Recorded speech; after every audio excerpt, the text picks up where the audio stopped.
I stared at my coffee, letting my father's words wash over me like they had every Sunday brunch for the past 3 years. Doodling won't pay bills, he said, cutting into his eggs Benedict. Emily, you need to think about a real career. Your sister's making partner at her law firm and here you are still working at that coffee shop.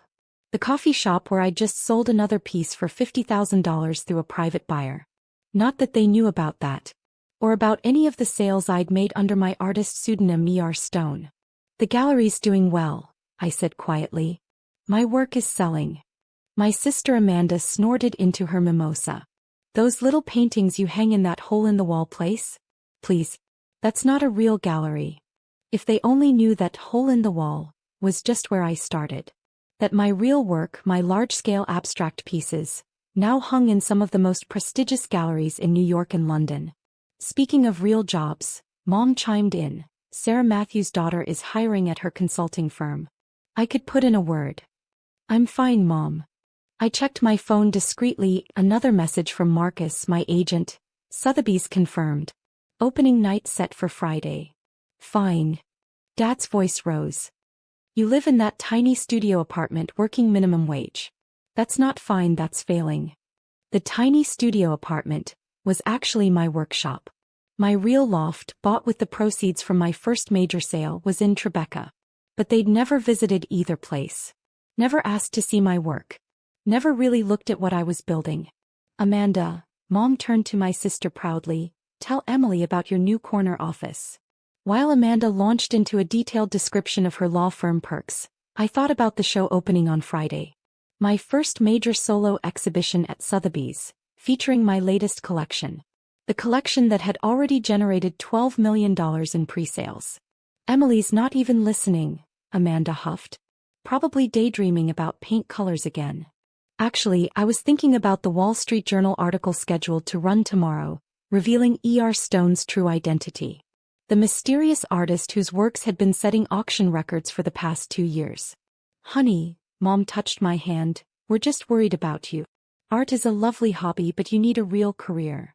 I pulled my hand away gently, remembering all the nights I'd spent perfecting my technique, building my portfolio, creating something extraordinary while they thought I was wasting time. The coffee shop is hiring a new manager, I said instead of what I really wanted to tell them. More responsibility, better pay. Dad shook his head. From pre-law to serving coffee. Where did we go wrong? My phone buzzed again. The gallery wanting to confirm tomorrow's press conference. Where E.R. Stone would finally step into the spotlight. Actually, I started, there's something I need to tell you all. Oh. Amanda interrupted. Before I forget, I'm having an office party Friday night. Very exclusive. I could get you in as a server if you want to network with some real professionals. Friday night. When my show would be opening. When the art world would be gathering to finally meet E.R. Stone. I can't, I said. I have an event. More important than your sister's career? Mom asked, disappointed. You have no idea, I thought. Yes, I said simply. More important. They exchanged familiar looks of disapproval across their brunch plates. The failed daughter turning down opportunities, stuck in her artistic dreams. If they only knew those dreams had already come true. But they would know. Tomorrow everyone would know. Sometimes the best art isn't hung on walls. It's the look on people's faces when they realize how wrong they've been. The gallery hummed with anticipation. Journalists filled the front rows, cameras ready, while art critics and collectors whispered among themselves. Everyone waiting to finally meet the elusive E.R. Stone.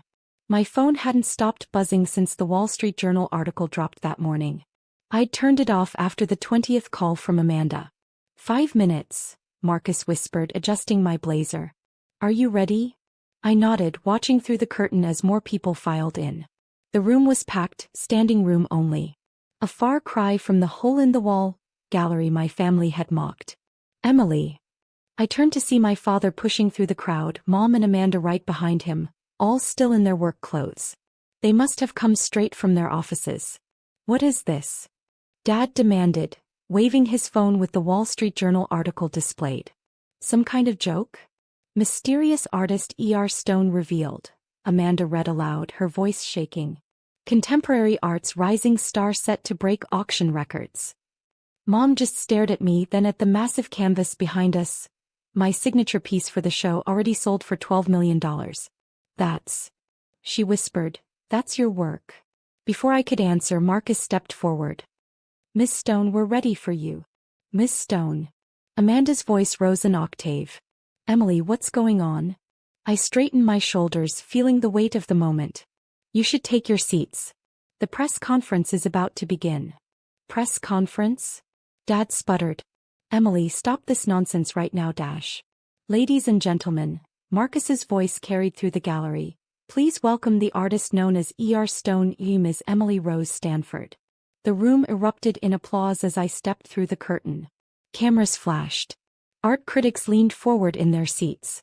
And my family stood frozen, watching their failed daughter take center stage. "Miss Stone," a reporter called out, "your last piece sold for $8 million. Did you expect this level of success?" I caught my sister's eye as she sank into a nearby chair. "Success isn't always what people expect it to look like." "Your new collection has already broken pre-sale records," another journalist said. "How does it feel to be one of the highest-paid living artists?" I thought about all the Sunday brunches, all the disappointed looks, all the suggestions for real jobs. "It feels like validation," I said honestly. "Not everyone believes in the power of art to change lives." "The rumors about the MoMA acquisition?" someone called out. "True," I confirmed. 3 pieces will be installed next month. I heard Mom's small gasp. The Metropolitan Museum of Art had been her favorite place when we were children. Now her daughter's work would hang there. "Your technique is revolutionary," an art critic commented. "Where did you develop it?" "In a tiny studio apartment," I smiled, watching Dad's face redden. "Working late nights after my coffee shop shifts." The questions continued, but I was watching my family's expressions shift from disbelief to realization. Amanda clutched her designer purse like a lifeline. Mom had tears streaming down her face. "One final question," a reporter called out. "Why reveal your identity now?" I looked directly at my father as I answered. "Because sometimes art isn't just about creating beauty. Sometimes it's about showing people what they refuse to see." Marcus stepped forward to end the press conference, but Dad suddenly moved toward the podium. "Emily," his voice cracked, "that painting, the one that sold for $12 million. I finished for him. Would you like to see it up close? I could give you a private tour. Show you what doodling really looks like." The gallery began to clear, journalists rushing to file their stories about the art world's biggest revelation. But my family stood rooted in place, staring at the massive canvases surrounding them, each one worth more than Amanda's law firm's salary. "All this time," Mom whispered, "while we thought you were failing, I was succeeding," I said quietly. "You just never bothered to look." The gallery was quiet now, just my family and me among the towering canvases. Marcus had cleared out the press, giving us privacy for what would either be a reconciliation or a final fracture.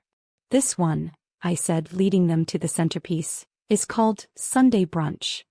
The massive abstract captured years of suppressed emotion in violent sweeps of color, blues and blacks crashing against golden light.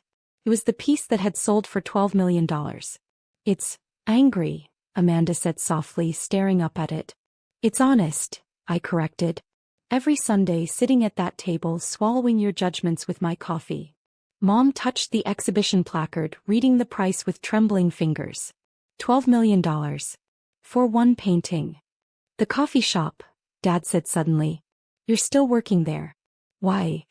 I smiled, remembering all the conversations I'd overheard there, all the inspiration I'd drawn from everyday moments. "Because that's where I see real life. That's where I find my stories." "But you're rich," Amanda blurted out. "The Wall Street Journal said your work has sold for over $50 million this year alone." "Money was never the point," I said, moving to another painting. "This one's called Corner Office. I painted it the day you made partner, Amanda." She stepped closer, seeing herself in the harsh lines and hollow spaces. "Is that how you see me?" "It's how you became," I said gently. "All ambition, no soul." Dad cleared his throat, his businesslike demeanor crumbling as he looked around the gallery. "The Metropolitan Museum of Art," he said hoarsely. "Your work will be in the Metropolitan Museum of Art. Along with the Louvre, Marcus added, appearing with champagne. The Paris acquisition was confirmed this morning. Mom sank onto a gallery bench, her perfect composure finally breaking. Oh, Emily. We were so wrong about you. Yes, I agreed simply. You were. Amanda touched the edge of corner office carefully. All those times I talked down to you, tried to get you serving jobs at my parties. You'll be interested to know, Marcus interjected with a slight smile, that your law firm's senior partner bought 2 of Emily's pieces last month. They're hanging in your building's lobby. Her face went pale. The new installations? The ones we all admire every morning. Life has a sense of humor, I said, handing her a glass of champagne. Dad hadn't moved, still staring at Sunday brunch. Your grandfather, he said suddenly. He used to paint. I know, I replied softly. He gave me my first set of oils. Said some people see the world in numbers, others in colors. Both can tell the truth if you're brave enough to look. We never looked, Mom whispered. We never really saw. I led them through the gallery, explaining each piece, watching understanding dawn in their eyes. The doodles they'd dismissed had become masterpieces. The daughter they'd underestimated had become an artist who'd changed the art world. The opening's on Friday, I said finally, stopping at my latest work, still uncovered, not yet seen by anyone. Will you come? Instead of my office party, Amanda said quickly. I'll be here. We'll all be here, Dad added, his voice rough with emotion. If you'll have us. I pulled the cover off the new piece. It showed a family at a brunch table, but with empty spaces where their faces should be, and a figure in the corner holding a brush, filling in their blank expressions with color and life. It's called recognition, I said quietly. Because sometimes we need to be empty before we can be filled with understanding. Mom wiped her eyes, smearing her perfect makeup. It's beautiful. It's truth, I corrected gently. And it's not for sale. This one's for us. As they stood there, surrounded by my success, I saw something change in their expressions. The daughter they'd dismissed had become someone they finally recognized, not as a failure, but as an artist who'd painted her own destiny. Sometimes the greatest masterpiece isn't on canvas. It's in the moment when those who doubted you finally see your truth in full color.